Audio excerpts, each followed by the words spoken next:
Kamu mungkin pernah mendengar bahwa pandemi berikutnya akan dimulai di kota yang padat. Tapi virus pernapasan paling mematikan di Amerika Serikat punya aturan yang berbeda. NASA sedang melacak patogen dengan tingkat kematian 38% yang mengubah wilayah yang belum tersentuh dan masih alami menjadi zona mematikan. Itu lebih mematikan daripada bermain roulette Rusia dengan 2 peluru. Bumi memiliki pertahanan biologis bawaan yang menggunakan pola cuaca untuk memicu wabah.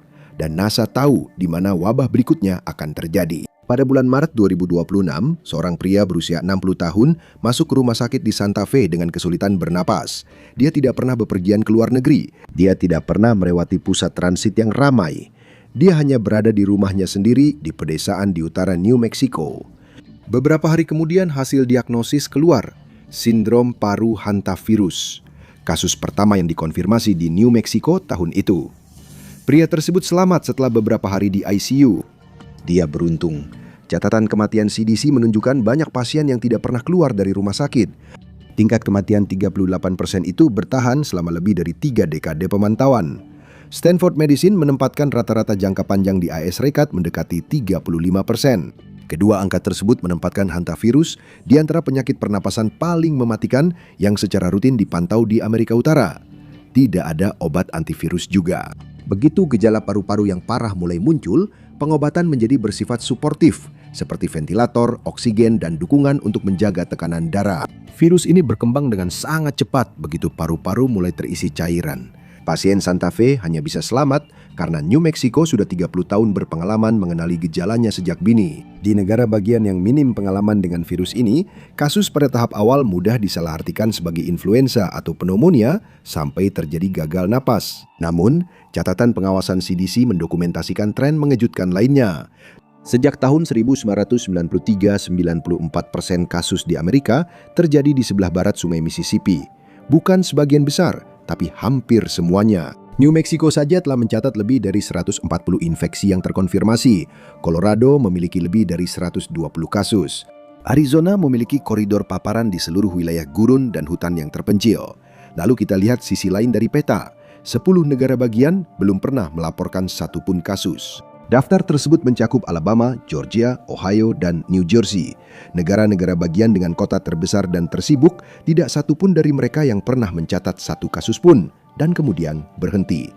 Distribusi pada peta menurun. Beberapa negara bagian dengan pusat populasi besar belum pernah mencatat satu kasus terkonfirmasi pun. Kasus Santa Fe bukanlah hal yang luar biasa, itu cukup representatif. Lokasinya berubah, tapi hasilnya tidak. Populasi rendah, habitat hewan pengerat asli, medan kering, dan akses medis yang terbatas. Pada Februari 2025, Betsy Arakawa, istri aktor Gene Hackman, meninggal karena penyakit yang sama di rumah mereka di Santa Fe. Paparan terjadi di sebuah properti pedesaan yang tenang dengan udara bersih dan tetangga yang jauh. Penyelidik kemudian menemukan sarang tikus di bangunan tambahan di sekitar properti tersebut. Semua kriteria untuk virus itu terpenuhi, dan NASA memperhatikan hal ini. Satelit tersebut bisa melihat apa yang tidak bisa dilihat orang lain di darat, dan inilah yang membuat perbedaan besar. COVID menyebar melalui bandara, influenza menyebar melalui kantor-kantor.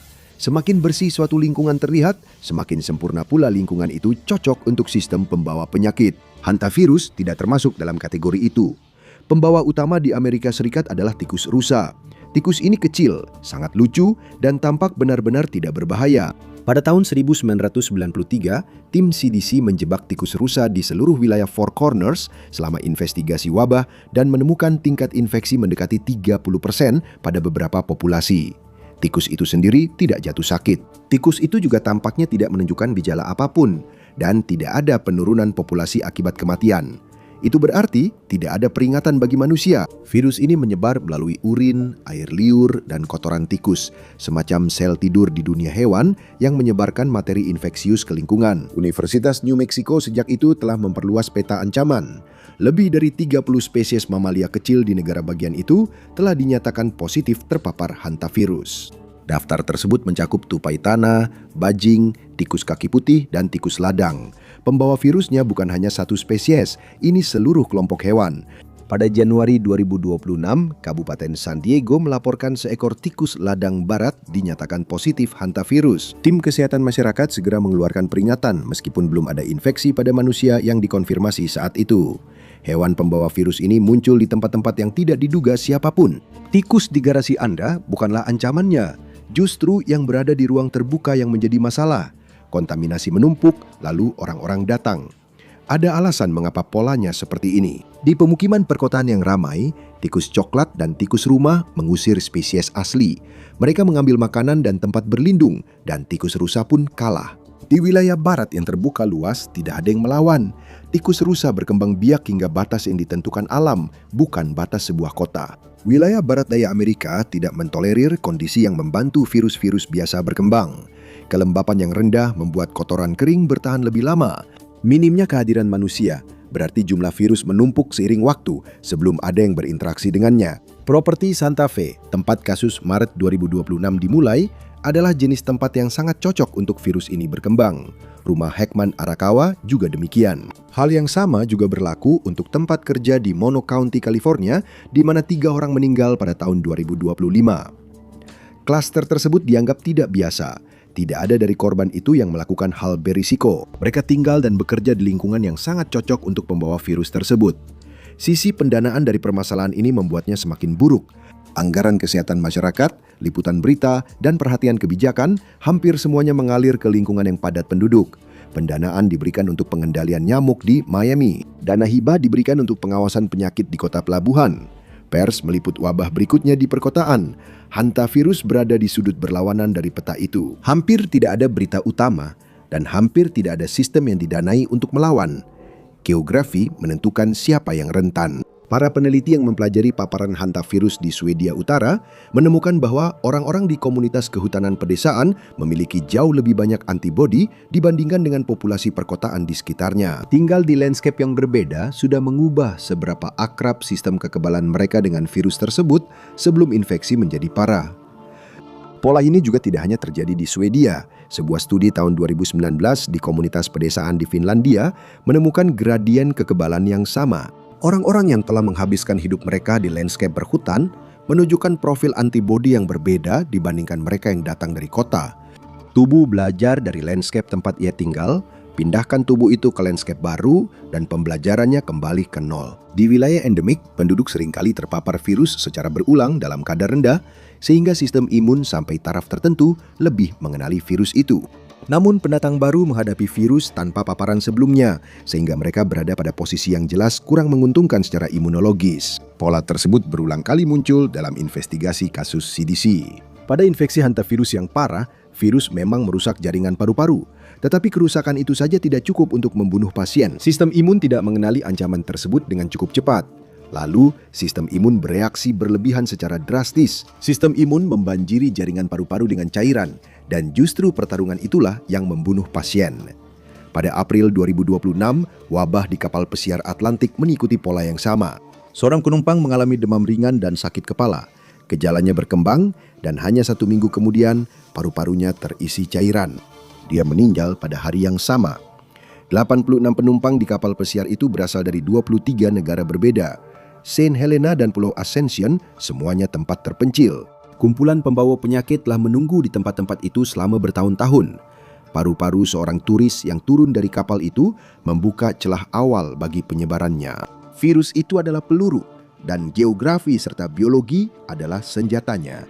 Pada tahun 2012, Taman Nasional Yosemite mencatat sekelompok kasus penyakit pernapasan parah di antara para pengunjung yang menginap di Curry Village. Ada 10 infeksi yang terkonfirmasi. 8 diantaranya berkembang menjadi sindrom paru hantavirus dan 5 memerlukan perawatan intensif. 3 dari mereka meninggal. Para penyelidik dari CDC dan Departemen Kesehatan Masyarakat California kemudian menelusuri sumber paparan tersebut hingga 1 kegagalan desain struktural. Taman tersebut telah memasang kabin tenda berdinding kanvas dengan rongga dinding internal yang diisolasi dengan busa. Rongga-rongga tersebut menjadi tempat bersarang bagi tikus rusa, dan pada akhir musim panas, populasinya melonjak. Para pengunjung tidak digigit, mereka juga tidak menangani hewan pengerat apapun. Mereka membongkar tas mereka, berjalan melintasi lantai, membuka jendela, dan meletakkan koper di atas tempat tidur. Itu saja sudah cukup. Kotoran kering di dalam insulasi pecah menjadi partikel mikroskopis. Partikel-partikel itu melayang ke udara di dalam kabin. Virus tersebut tetap hidup di kotoran kering hingga 3 hari. Permukaan apapun yang telah menjadi tempat tikus cukup lama akan menjadi sistem penularan. Lingkungan sudah terkontaminasi. Pergerakan manusia memicu paparan.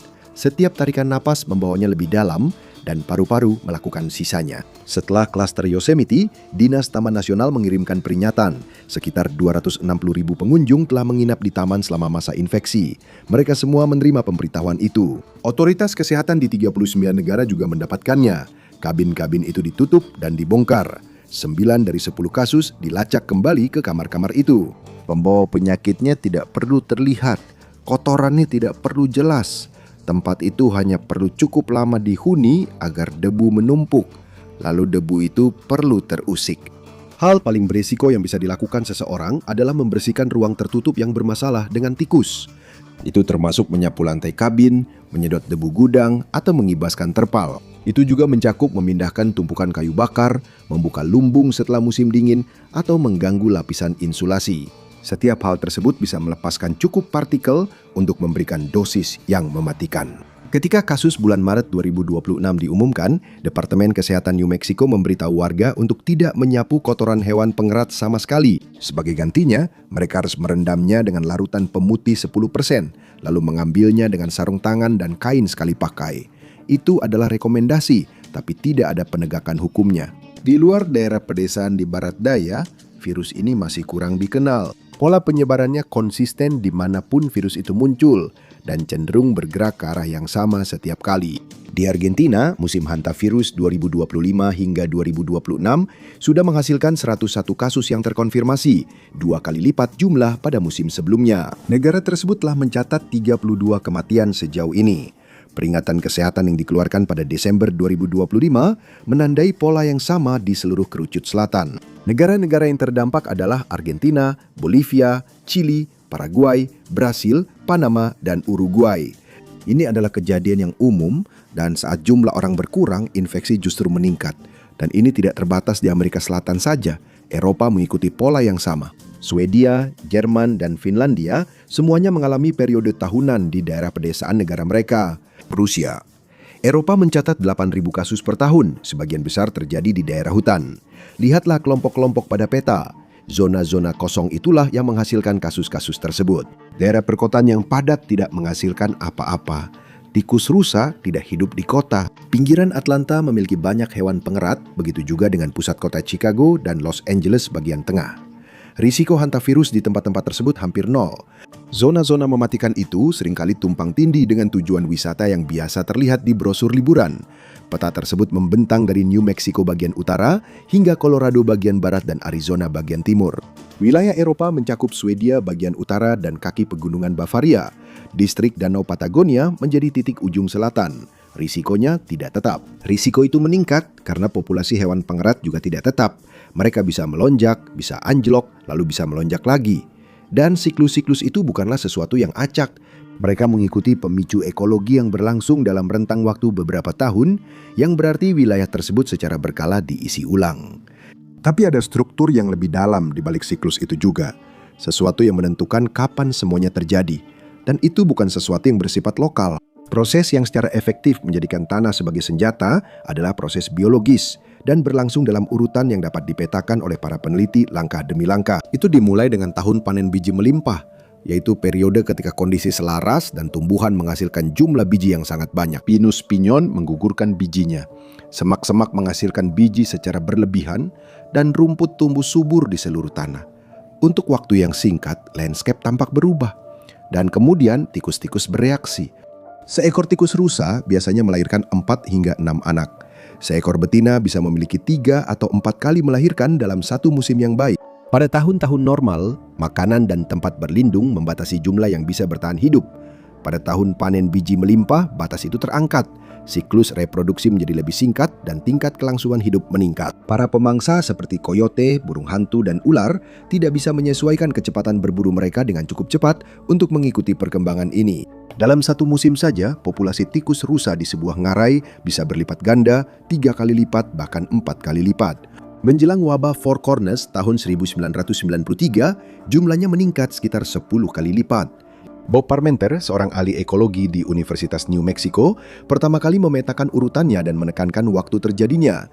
Keterlambatan antara lonjakan vegetasi dan puncak populasi hewan pengerat diukur dalam hitungan bulan. Sistem ini berkembang secara perlahan, lalu tiba-tiba mencapai puncaknya. Lebih banyak tikus berarti lebih banyak kotoran. Lebih banyak kotoran berarti lebih banyak aerosol. Kepadatan hewan pembawa di alam liar terus meningkat. Setiap batang kayu berlubang, setiap rongga dinding, setiap lantai gudang di zona yang terdampak, akhirnya menjadi tempat tinggal hewan yang terinfeksi. Risiko paparan meningkat 10 kali lipat. Dalam kondisi normal, seorang pendaki di tahun yang tenang hanya melewati 1 atau 2 tikus per ekar hutan pinus juniper. Pada tahun dengan ledakan populasi, jumlah itu bisa mencapai 15 atau 20. Hal ini terjadi berulang kali ketika kondisi benar-benar mendukung. Gurun mendapat hujan, tanaman tumbuh, dan tikus berkembang biak. Kotoran menumpuk dan debu menjadi aktif secara biologis. Rangkaian kejadian tahun 1993 menunjukkan seperti apa siklus penuh itu. Musim dingin basah tahun 1992 dan 93 menghasilkan panen pinus pinyon yang memecahkan rekor di beberapa bagian New Mexico. Dalam beberapa bulan berikutnya, kepadatan tikus rusa di ngarai yang terdampak meningkat melampaui tingkat normal. Itu hanya masalah waktu saja. Pada 14 Mei 1993, pasien pertama yang diketahui pingsan dalam perjalanannya menuju pemakaman di wilayah Four Corners. Pada saat itu, reaksi berantai ekologi sudah selesai terjadi di seluruh zona persebaran hewan pembawa. Virusnya tidak bermutasi. Tidak ada hal baru yang muncul lewat evolusi, tetapi populasi tikus telah melewati ambang kritis di mana penularan ke manusia menjadi tak terhindarkan secara statistik. Pola dasar yang sama, perubahan lingkungan, perluasan populasi hewan pengerat, kontak dengan manusia, telah berulang dengan variasi regional di setiap tahun lonjakan besar sejak saat itu. Bandingkan apa yang terjadi di sini dengan ancaman zoonosis lainnya. Flu burung membutuhkan perubahan genetik yang kompleks di lingkungan peternakan unggas. Ebola bergantung pada pola kontak antara kelelawar dan primata yang para ahli masih belum bisa prediksi dengan baik. Penyakit Lyme mengikuti kepadatan kutu di hutan yang terfragmentasi yang terus berubah. Hantavirus mengikuti satu rantai sebab akibat saja. Rangkaian kejadiannya sudah tercatat. Ini terjadi berulang kali dan ini bukan kebetulan. Dan kondisi ekologi yang sama yang menyebabkan lonjakan populasi hewan pengerat dapat terlihat dari orbit. Pada Juli 2006, para peneliti yang terkait dengan Universitas Johns Hopkins dan Universitas New Mexico menerbitkan model prediktif menggunakan citra satelit NASA Landsat untuk memprediksi zona risiko hantavirus di wilayah barat daya Amerika. Prediksi tersebut menunjukkan dua hal. Model tersebut menandai inti Four Corners sebagai zona risiko tinggi, tetapi kemudian melangkah lebih jauh. Model tersebut menandai Colorado bagian selatan dan New Mexico bagian utara tengah sebagai daerah yang baru berbahaya pada tahun 2006. Tempat-tempat itu sebelumnya tercatat sebagai zona risiko rendah. Kasus-kasus yang terjadi setelahnya sesuai dengan peta tersebut. Ini adalah perakiraan pertama yang ditinjau oleh rekan sejawat tentang wabah penyakit menular yang pernah dibuat dari luar angkasa. Sistem ini mengandalkan sinyal respons vegetasi yang diukur dari luar angkasa. Sistem ini mengukur seberapa hijau suatu hamparan lahan. Resolusinya cukup tinggi untuk menangkap denyut vegetasi yang lebih kecil dari 1 mil. Sensor Landsat mengambil gambar itu secara terus-menerus dari tahun ke tahun. Penelitian sebelumnya oleh tim yang sama telah memperhatikan pola tersebut. Sinyal vegetasi muncul beberapa bulan sebelum puncak populasi hewan pengerat, dan puncak populasi hewan pengerat muncul sebelum infeksi pada manusia. Lihat gurun dari orbit, tunggu 12 bulan, dan wabahnya akan muncul. Perakiraan tersebut kembali terbukti pada musim 2015 hingga 2016. Peringatan dini tentang peningkatan risiko hantavirus dikirimkan ke seluruh wilayah barat daya dan Meksiko. Kasus di Colorado dan Meksiko meningkat sesuai dengan peringatan tersebut.